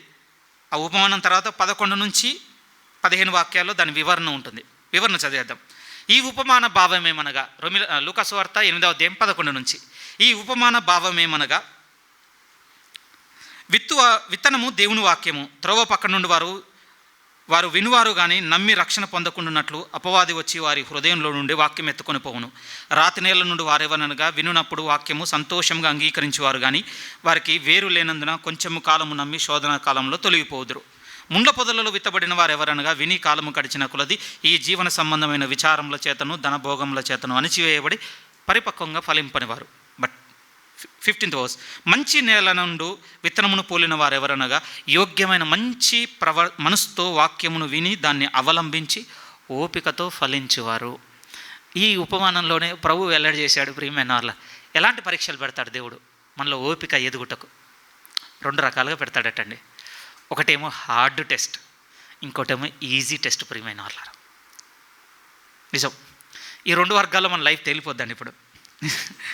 ఈ 2 ఎదుర్కొంటున్నాం. ప్రభువులోనికి వచ్చిన తర్వాత మన జీవితము 2 రకాలుగా పరీక్షింపబడుతుందండి వాక్యం వింటున్న దగ్గర నుండి. మొదటిది ఏంటంటే హార్డ్ అండి, సఫరింగ్, శ్రమ. అందుకోసం ఆ మాట ఉంది కదా, వాక్యం నిమిత్తము శ్రమ అయినను హింస అయినను కలుగగానే వానిలో వేరు లేనందున పోయిందంతే. ఇంకా సహించుకోవడానికి అవసరమైంది ఎదగడానికే దేవుడు పెట్టి ఉన్నాడు. అప్పుడు నిలిచి ఉంటే ప్రియమైన వారలారా, కొందరేమో హార్డ్ టెస్ట్ త్రూ గెయిన్ చేసుకోవాల్సిందేనండి ఓర్పుని. ఈజీ టెస్ట్ ఏంటో తెలుసా? ప్రాస్పారిటీ, కిందికి వచ్చేసరికి సంక్షేమం, సుఖవంతమైన జీవితం, ఎలాంటి ఇబ్బంది, అనారోగ్యము, నష్టం ఇలాంటివి ఏవి జరగకుండా దేవునిలోని దగ్గరకు వచ్చిన దగ్గర నుంచి ఎదుగుదల, లాభము, సంపాదన, ఆస్తులు, ఆరోగ్యాలు ఇలా సాగిపోతున్న జీవితం. ఇదేంటంటే ఈజీ టెస్ట్. ఈ 2 టెస్టులు దేవుడు ఎందుకు పెడుతున్నాడో తెలుసా అండి? ఓర్పు కొరకే ప్రియమైన వాళ్ళ. కానీ ఇక్కడ చెప్పిన ఉపమానంలో ఏం జరిగిందంటే, 2nd స్టేజ్ ఫెయిల్ అయిందండి, 3rd స్టేజ్ ఫెయిల్ అయింది. ఈవెన్ ప్రభువు చెప్తున్నప్పుడు కూడా ఆ వాక్యం చాలా చక్కగా చెప్పి ఉన్నాడండి. ఇది మనం గ్రహించాలి. 12వ వాక్యం మళ్ళీ ఒకసారి చదువుతున్నాను చూడండి. 13వ వాక్యం 13. రాతి నేల నుండి వారెవరనగా వినునప్పుడు వాక్యము సంతోషంగా అంగీకరించువారు కానీ వేరు లేనందున కొంచెము కాలము నమ్మి శోధన కాలమున తొలగిపోవుదురు. దీన్ని మత్తయి సువార్తలో ఒకసారి చూసేద్దాం. ఇదే భాగాన్ని మత్తయి సువార్త 13కు రండి. మత్తయి సువార్త 13వ అధ్యాయం. మత్తయి సువార్త 13వ అధ్యాయం 18-19 వాక్యాలు. 18, 19, 20 కూడా చదువుదాం. విత్తువాని గురించిన ఉపమాన భాగము వినుడి. ఎవడైనను రాజ్యమును గురించిన వాక్యము వినియు గ్రహింపకై ఉండగా దుష్టుడు వచ్చి వాని హృదయంలోది విత్తబడినది ఎత్తుకొని పోవును. త్రోవ పక్కన పడినవాడు వీడే. 20 వాక్యం. రాతి నేలన విత్తబడిన వాడు వాక్యము విని వెంటనే సంతోషంతో దాన్ని అంగీకరించును. అయితే అతనిలో వేరు లేనందున అతడు కొంచెము కాలము నిలుచును కానీ వాక్యం నిమిత్తము శ్రమ అయినను హింస అయినను కలుగగానే అభ్యంతరపడును. కలుగునప్పుడు అనటం లేదండి, కలుగగానే. ఏంటి తేడా అనంటే కండిషన్ బేస్ మీద ఏం చెప్తలేదండి మనకు. సఫరింగ్ అనేది నీకు శ్రమ వచ్చినప్పుడు అనటం లేదు, కలుగుతుంది నీకు ఖచ్చితంగా. కలుగుతుందంటే కలుగుతుంది అంతే. క్రైస్తవునిగా మనకు శ్రమ ఇప్పటి నుంచి ఎందుకు సాగుతుంది అనంటే ఓర్పును ఎదిగిస్తున్నాడు ప్రియమైన వాళ్ళ. ఇప్పటి నుంచి మనం అంటే ఎదిగించుకుంటేనే రేపు పరిపూర్ణంగా ఎదుర్కోగలం ప్రియమైన వాళ్ళ. అందుకోసం కొలస్లో మీకు ఆ మాట చూపించాను కదా, ఆనందంతో పూర్ణమైన ఓర్పు దీర్ఘశాంతంలో మీరు ఎదగాలని నేను ఆశపడుతున్నాను. పూర్ణంగా ఇప్పటి నుంచి అడుగులే ఇస్తున్నాడు, ఓర్చుకుంటుంటే నేర్పుతున్నాడు ప్రియమైన వాళ్ళారా. నాకు కూడా పెద్ద ప్రశ్న, ఇప్పుడే కొంచెం సమాధానం దొరుకుతుంది. చర్చ్కి ఎందుకంటే అంత సఫరింగ్? ఓర్చుకోవాలనేది అలవర్చుకోవడం ఇక్కడ నుంచో మొదలుపెట్టామనుకోండి, రేపు ఆ ప్రశ్న ఉండదండి మన దగ్గర.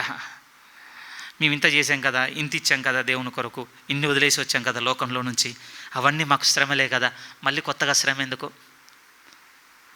మీకు ఒక మాట చెప్తాను ప్రియమైన వాళ్ళారా.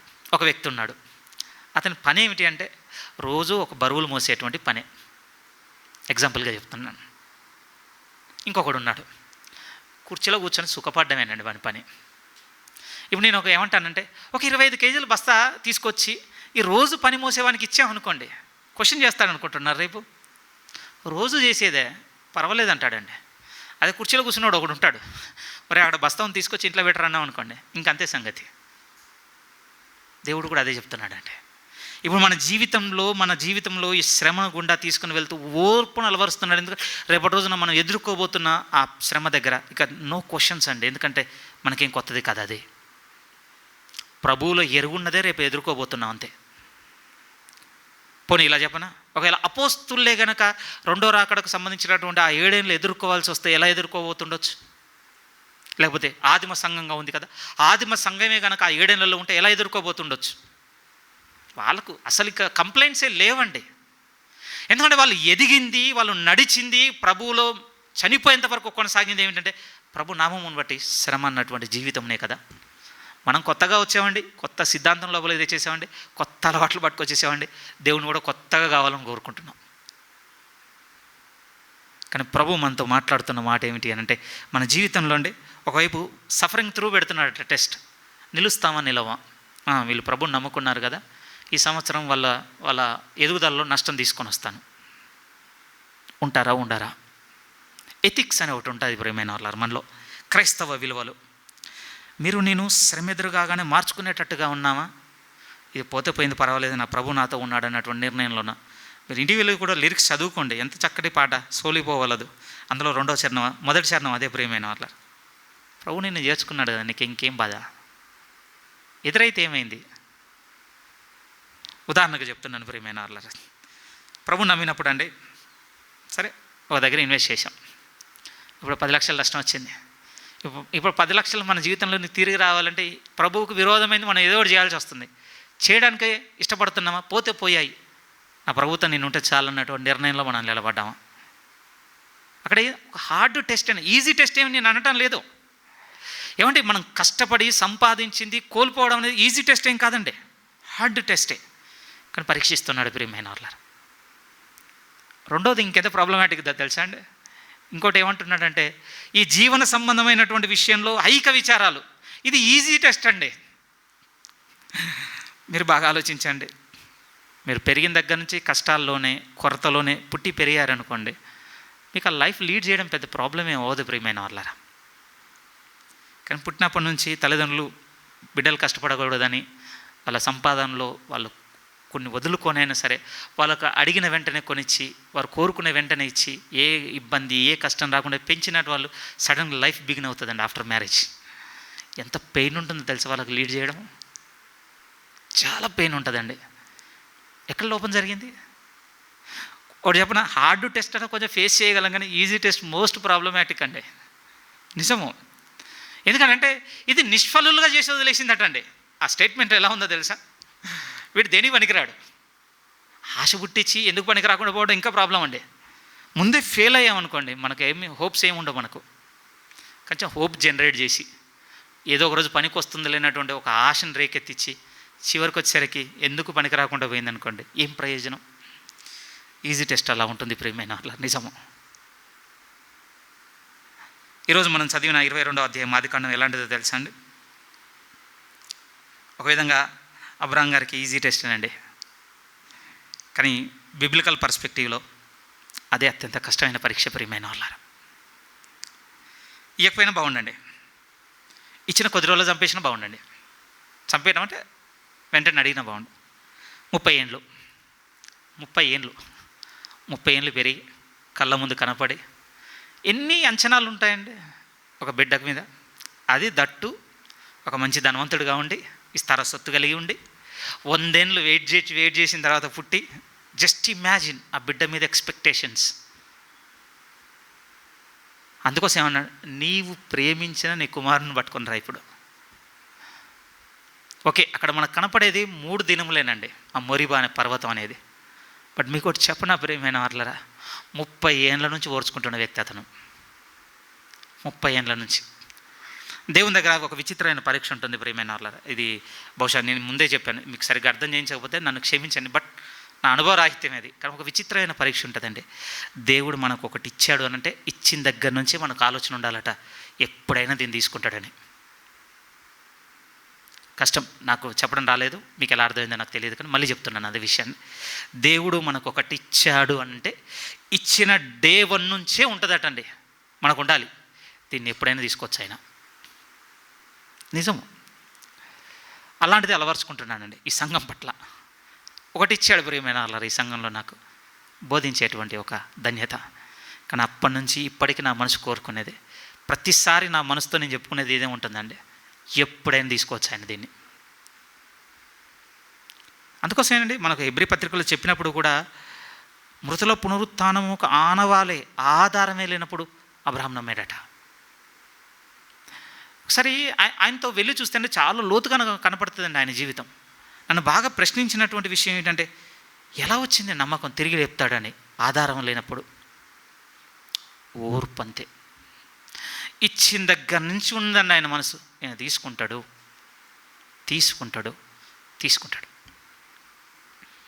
ఈయనే కాదు, మీరు ఎవరిని తీసుకున్నా ఆయన కూడా ఉందండి. ఎప్పటి నుంచి ఉందో తెలుసా? యెహోవా ఇచ్చాను, ఎండింగ్లో చెప్పిన మాట కూడా.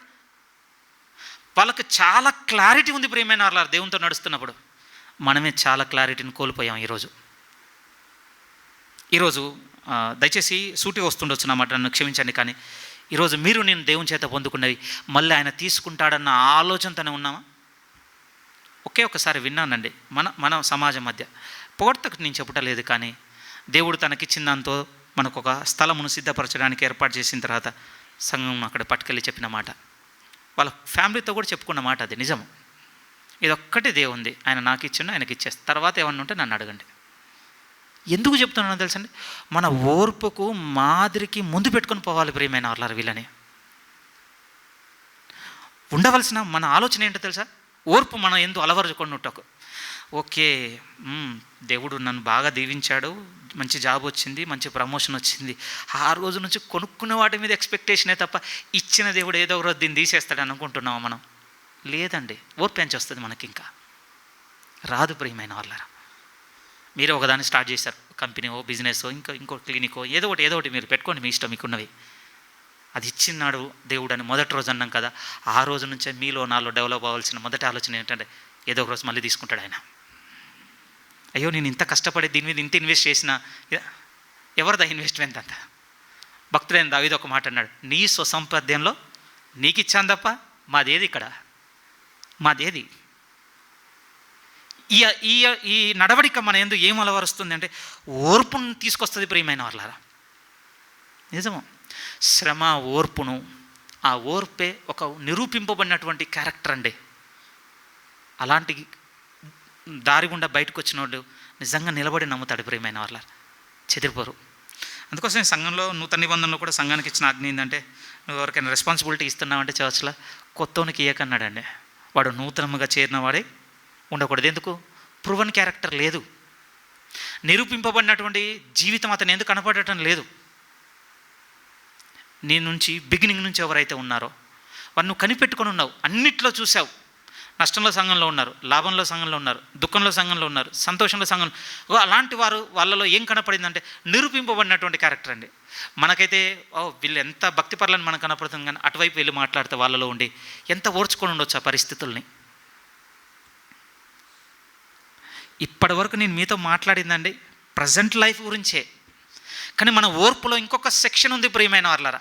ఇప్పుడు ఓర్పు కలిగి ప్రభువుతో నడవడం మాత్రమే కాదు, రేపు ప్రభువుతో మనం ఎదుర్కోబోతున్న శ్రమల దినంలో కూడా చాలా ఓర్పును కలిగి బతకాల్సినటువంటి పిలుపు మనకున్నది. దాని గురించి వచ్చేవారం, కానీ కొన్ని విషయాలు నేను యాడ్ చేసి ముగించేస్తానండి.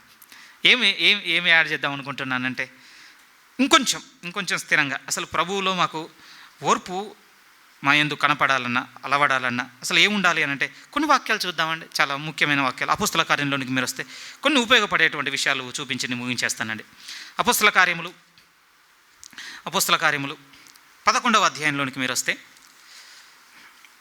ఇక్కడ మనకు బర్నబా గారి యొక్క మినిస్ట్రీ కనపడుతుందండి. కానీ ఇందులో ఒక స్టేట్మెంట్ చాలా గొప్పగా చెప్పబడింది ప్రియమైన వాళ్ళ. అపోస్తల కార్యములు 11వ అధ్యాయం 23వ వాక్యాన్ని జాగ్రత్తగా మీరు చూడగలిగితే, 23వ వాక్యం, అతడు అనగా బర్నబా వచ్చి అతను వెళ్ళిన సంఘాన్ని ఏం చేస్తున్నాడంటే, దేవుని కృపను చూచి సంతోషించి ప్రభువును స్థిర హృదయంతో అత్తుకొని ఉండవలని అందరినీ హెచ్చరించాను. మన ఎందు ఓర్పు ఎదిగించుకొనుటకు, సంపాదించుకొనుటకు మనం వేయవలసిన మొదటి అడుగు ఏం చూపిస్తున్నాడు అని అంటే, పూర్ణమైన లేకపోతే స్థిరమైన హృదయంతో ప్రభువుని హత్తుకొని ఉండండి. ఎందుకు ఈ మాట చెప్పవలసి వస్తుందో తెలుసా అండి? ప్రభువుని నమ్మిన తర్వాత మన పరిస్థితులు అన్నిసార్లు అన్ని విధాలుగా ఒకేలా ఉండవండి. చాలా మార్పులు ఉంటాయి ప్రియమైన వాళ్ళ. దేవుడు ఏ విధంగా పెడతాడంటే తీసేసి పరీక్షిస్తుండొచ్చు అండి, కొన్నిసార్లు ఇచ్చి పరీక్షిస్తుండొచ్చు. నాకు బాగా గుర్తుంటుందండి అన్నమాట. దాని చెప్పే విషయంలో ఏమాత్రం కూడా వెనక తీసుకోను.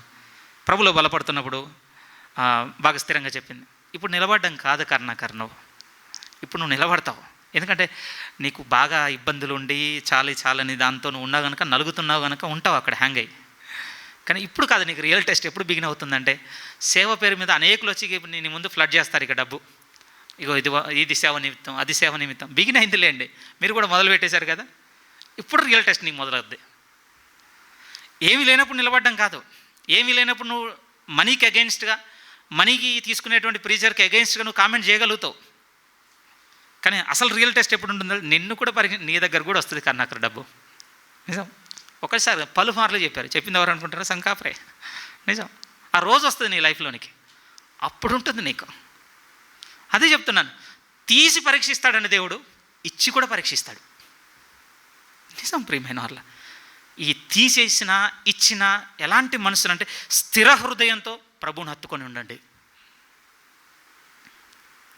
ఇలాంటి ఆ ఖచ్చితత్వమైనటువంటి జీవితం అపోస్తులలో చూస్తామండి. వాళ్ళ గురించి ఒక స్టేట్మెంట్ చదువుతాను చూడండి.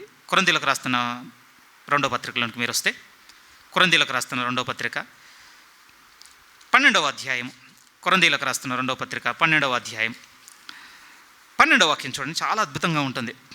12వ వాక్యం, కొరింథీయులకు రాస్తున్న 2వ పత్రిక 12వ అధ్యాయం 12వ వాక్యం.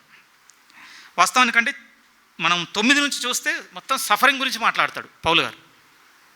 10 నుంచి చదువుతాను చూడండి, 10 నుంచి జాగ్రత్తగా. నేనెప్పుడు బలహీనుడనో అప్పుడే బలవంతుడను, క్రీస్తు నిమిత్తము నాకు కలిగిన బలహీనతలోను, నిందలలోను, ఇబ్బందుల్లోనూ, హింసల్లోనూ, ఉపద్రవములోనూ నేను సంతోషపడుతున్నాను. ఒక విధంగా నా జీవితంలో మంచిని అంటే సుఖవంతమైనటువంటి పరిస్థితులను తీసేసి నన్ను పరీక్షించాడు, వదిలిపెట్ల.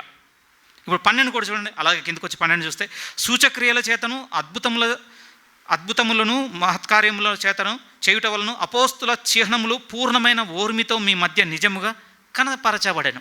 రెండో వైపు ఏం కనపడుతుందో తెలుసా అండి? హీలింగ్ ఉందట, సైన్స్ ఉన్నాయట, మిరాకిల్స్ ఉన్నాయట. ఎలాంటి ఇంకొక టెస్ట్ చూడండి. ఈ రెండు పదాలను ఒక దగ్గర రాస్తున్నప్పుడు వాడిన పదం ఓర్పుతో వాళ్ళ గుర్తులు చూపించాడు. మీరు చూస్తున్నారా? ఇప్పుడు 12 చదువుదాం వాళ్ళు ఒకసారి. ఆ పదం మీరు నోటీస్ చేయాలి. 12 సూచక్రియలను, అద్భుతములను, మహత్కార్యములను చేయుట వలన అపోస్తుల యొక్క చిహ్నములు పూర్ణమైన ఓర్మితో మీ మధ్య నిజముగా కనపరచబడను. నిజంగా దేవుడు ఇలా తీసుకెళ్తాడు ప్రియమైన వాళ్ళారా మన జీవితాన్ని. అంతే. ఎందుకు ఇలా చేస్తున్నాడు? మన జీవితాన్ని ఒకరోజు యాడ్ చేసి ఇంకో రోజు తీసేసి అనంటే మన యందు ఓర్పును ఎదిగిస్తున్నాడు. ఏ అవసరం లేకుండానే ఇంత పెద్దది ఎందుకు ఎదిగించాలండి మనకు? అలాంటిది ఏమి ఎదుర్కోం, మన జీవితం అలాంటి పరిస్థితుల్లో గుండా వెళ్ళదు అనంటే ఇంత ఓర్పు ఎందుకు మనకి? ఒకసారి ఆలోచించండి. మనం అంటాం కదండి, ఒక పరీక్ష పెడుతున్నాము అనంటే ప్రతిఫలం ఉంటేనే పరీక్ష పెట్టాలి. 10th తర్వాత చదివేం లేదండి, అందరూ ఇంటికి వెళ్ళి ఎవరి పని ఆడు వ్యవసాయం చేసుకుంటాడు, వ్యవసాయం, మెకానిక్, లేబరే ఉన్నాం. ఎగ్జామ్ పెట్టుడు ఎందుకు? ఒకసారి ఆలోచించండి. ఎగ్జామ్ పెట్టుడు ఎందుకు? 10th తర్వాత ఇంటర్ ఉంది కనుక 10th పాస్ అయితే ఇంటర్ పోవాలి కనుక టెస్ట్ కావాలి. మన జీవితంలో ఓర్పు ఎంత ప్రాముఖ్యమైంది, అవసరం అంటే ప్రభునామ నిమిత్తం ఒక పరీక్ష ఎదుర్కోబోతున్నాం కనుక ప్రిపరేషన్. అది ఏది లేదంటే ఈ ప్రిపరేషన్ అంతా ఎందుకు చెప్పండి? నాన్సెన్స్. కాకపోతే టెస్ట్ ఉంది ప్రియమైన వాళ్ళరా. అందుకోసం దేవుడు మనల్ని అందరినీ ఓర్పులో ఎదిగిస్తున్నాడు. స్థిర హృదయంతో ప్రభువును హత్తుకొని ఉండాలి. అందుకోసం పలుమార్లు గుర్తు చేస్తుంది సంపూర్ణ నిశ్చయత. నిజంగా కీర్తనలో కూడా మాట్లాడుతున్నాం. ఒకవైపు 1000 మంది పడినను, ఇంకోవైపు 10,000 మంది పడినను నిలిచి ఉంటాను. మనకు మనంగా తీసుకోవాల్సిన నిర్ణయం ప్రియమైన వాళ్ళారా. భక్తుల గుండా మనం నడుచుకుంటూ వస్తేనండి వాళ్ళలో స్థిరంగా కనపడుతుందండి. ఇంకొక వ్యక్తిని గురించి ఏమంటారు? మోషే గారు. ఆయన గురించి కూడా విశ్వాస వీరుల జాబితాగా ఉన్న అధ్యాయంలో ఇచ్చినటువంటి సాక్ష్యం అదే. నిజంగా ఆయన వదులుకున్నాడట. ఆ వదులుకొని ఎంతకాలం సఫర్ అయ్యాడో తెలుసా? 40 ఏండ్లండి. ఎంత ఓర్పు కావాలి? నాకు అనిపించింది, ఎన్నిసార్లు అనిపించి ఉండొచ్చు ఆయనకు. పాపం వెనక్కి వచ్చేస్తే పోయి ఒక్కసారి అమ్మ అని పిలిచిందంటే అయిపోయాయి. మళ్ళీ ఫరో కింగ్డమ్ అయిపోయింది. ఇక ఒక్కటేనండి ఆ ఒక్కరోజు. నిజంగా మనం మోషే గారి కంటే అలాంటి పరీక్షలు ఉండవండి.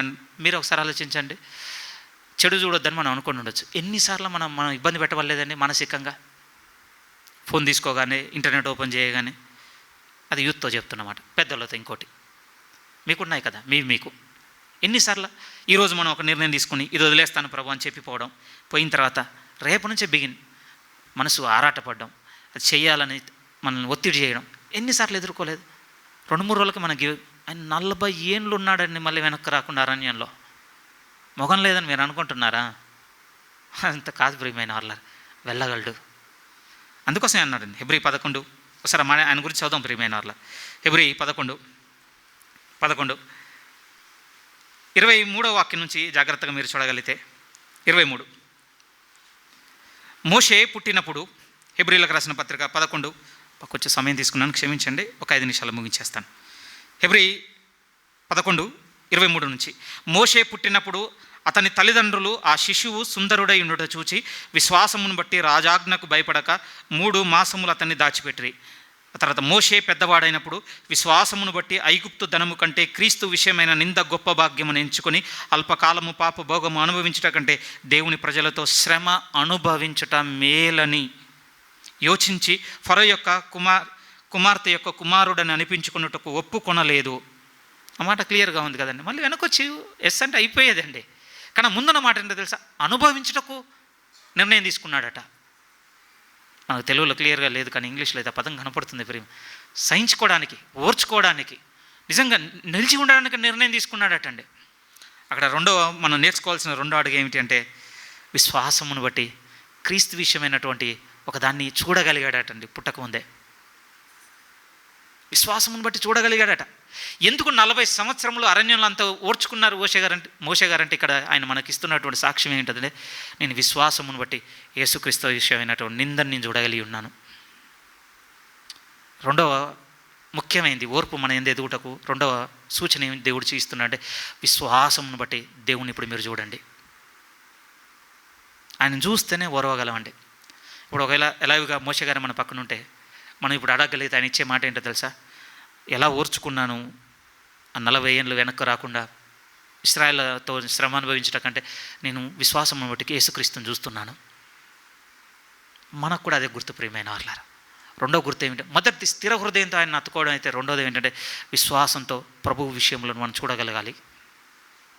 ఎలా వస్తుందంటే, ఐ థింక్ ఈ రిఫరెన్స్ యాడ్ చేసుకుందామండి. కొరింథీయులకు రాస్తున్న 2వ పత్రిక 3వ అధ్యాయం. కొరింథీయులకు రాస్తున్న 2వ పత్రిక 3వ అధ్యాయం 17-18 చూడండి. మోషే గారికి అయితే ఆ రోజు విశ్వాసమును బట్టి వెల్లడి చేయబడింది క్రీస్తు విషయమైనటువంటి సంగతులు. మనకి ఏ విధంగా వెల్లడి చేయబడతాయి ఇక్కడ క్లియర్గా ఉంది అంటే, కొరింథీయులకు రాస్తున్నటువంటి 2వ పత్రిక 3వ అధ్యాయం 17-18. ప్రభువే ఆత్మ, ప్రభు యొక్క ఆత్మ ఎక్కడ నుండును అక్కడ స్వాతంత్ర్యం ఉండును. ఈ పదం చూడండి. మనమందరము ముసుకులేని ముఖముతో ప్రభు యొక్క మహిమను అద్దం వలె ప్రతిఫలింపజేయుచు మహిమ నుండి అధిక మహిమను పొందుచు ప్రభువు ఆత్మ చేత ఆ పోలికగానే మార్చబడుచున్నాం. ఇక నుంచి మనం గ్రహించవలసిన మాట ఏమిటి అనంటే, ప్రభు యొక్క మహిమ అద్దం వలె మనకు కూడా ప్రతిఫలింపజేయబడుతుందటండి. ఏ విధంగా అంటే, పరిశుద్ధాత్మ దేవుడు, ఆ దేవుడు ఇచ్చిన వాక్యమును మనం చదువుటను బట్టి, వెంబడించడం బట్టి, ధ్యానించడం బట్టి చూపిస్తున్నాడు ఈరోజు మనకి. అలాగే నిలబడిందండి సంఘము. ఈ వాక్యమును ఆత్మ వెలుగులో చూస్తూ ఇప్పటి వరకు నిలిచి ఉన్నారు. వాళ్ళ మీద మనం కట్టబడ్డామండి అంతే. అంతా ఎలా ఓర్చుకున్నారు, మరణానికి, నష్టానికి, కోల్పోవడానికి ఎలా అప్పగించుకున్నారు, ఎలా ఓర్చుకున్నారంటే, ప్రభు ఒక ఆత్మ వాక్యంలో క్రీస్తు మహిమను వారికి వెల్లడి చేసింది, వదులుకోలేదు. మనం కాంప్రమైజ్ అయితే ఈ వెలుగు మనకు దొరకనందుకే కాంప్రమైజ్ అవుతాం అంతే. ఇదే చాప్టర్ అని పక్కన 4 అంటాడు. అందుకని పౌలు గారు, మేము దృష్టమైన వాటిని దృష్టించటం లేదు, అదృశ్యమైన వాటిని మేము దృష్టించుచున్నాం. ఎలా కనపడ్డాయి పౌలు గారికి? ఎలా కనపడ్డాయి? మోషేకి ఎలా కనపడింది, మనం పౌలు గారికి ఎలా కనపడింది? ఆదిమ సంఘం నుంచి ఇప్పటి వరకు ప్రభు కొరకు కోల్పోయి హతసాక్షులకు బ్రతికిపోయిన సంఘానికి ఏ విధంగా కనపడింది? ఆత్మ దేవుని వాక్యంలో క్రీస్తు మహిమను చూపించినందుకు ఓర్చుకున్నారండి అంతే, వదలలేదు. మీ నిర్ణయం, నా నిర్ణయం ఏంటి? ఈరోజు చదివి ముగించి వచ్చే వారం అక్కడి నుంచి కొనసాగించి చెప్పవలసిన మాట. మళ్ళీ యాకోబు పత్రికలోనికి రండి. యాకోబు పత్రిక 1వ అధ్యాయము, యాకోబు పత్రిక 1వ అధ్యాయం 2, 3 వాక్యాలు 4 మనకు కలిసి ఉన్నాయి. అది చదివి ముగించుకుందాం. నా సహోదరులారా, యాకోబు పత్రిక 1వ అధ్యాయం 2 నుంచి, నా సహోదరులారా, మీ విశ్వాసమునకు కలుగు పరీక్ష ఓర్పుని పుట్టించునని ఎరిగి మీరు నానా విధములైన శోధనలో పడినప్పుడు అది మహానందమని ఎంచుకొనుడి. మీరు సంపూర్ణులను అనునాంగులను ఏ విషయంలో నేను కొదవలేని వారు ఇండునట్లు ఇప్పుడు ఓర్పు తన క్రియను కొనసాగింపనీయుడి. ప్రతి పరీక్ష మనల్ని ఓర్పులోనికి నడిపించడానికి వస్తుంది. ఆ ఓర్పే ప్రతి పరీక్షను ఓర్చుకునేటట్టుగా మనం నిలబెడుతుంది. ప్రియమైన వాళ్ళ రెండింటి మధ్య మ్యూచువల్ ఒకలాంటి రిలేషన్ ఉందనుకోండి. పరీక్ష ఓర్పులోకి తీసుకెళ్తుంది, ఆ ఓర్పే వచ్చిన పరీక్షను తట్టుకునేటట్టుగా చేస్తుంది. ఇది కొనసాగింపనివ్వండి. ఎందుకంటే ఆ రేపు మనం ఎదుర్కోబోతున్న దానికి ఈ మార్గంలో నడవడం అవసరం. మనం వచ్చేవారం కొంచెం స్థిరంగా మాట్లాడుకుందాం అండి. ఎందుకంటే అది భవిష్యత్తుది. దేవుడు చెప్పినట్టుగా జరగబోతుందని నమ్మితేనే అర్థం చేసుకోగలం. అక్కడ తెలివితేటలు వాడి అది అలాగా అది అని మనం అనుకున్నాం అనుకోండి, ఇంకేం ఎక్కదు ప్రియమైన వాళ్ళారా. వచ్చేవారం భవిష్యత్తు నాకేం తెలియదు, వాక్యంలో చూసిందే. ఎందుకంటే ఇప్పటివరకన్నా కొంచెం అనుభవంతో ఉండవచ్చు, కానీ భవిష్యత్తు సంగతులు కదా కంప్లీట్ జీరో. దేవుడు ఇది జరగబోతుందని చెప్పాడంటే అది జరిగిందని మనం నమ్మితే రేపు ఓర్పు ఎంత అవసరమో మనం అర్థం చేసుకోగలుగుతాం. వాటి విషయాల్లో మనం ఏమైనా తెలివితేటలు వాడామనుకోండి, ప్రభు మాటలు రేపు అసలు ఎక్కువ ప్రియమైన వాళ్ళ. వచ్చే వారం వర్తమానం కొరకు దయచేసి ప్రార్థనలు కలిగి ఉండవలసిందిగా కోరుతున్న మాటలు ముగిస్తున్నాను.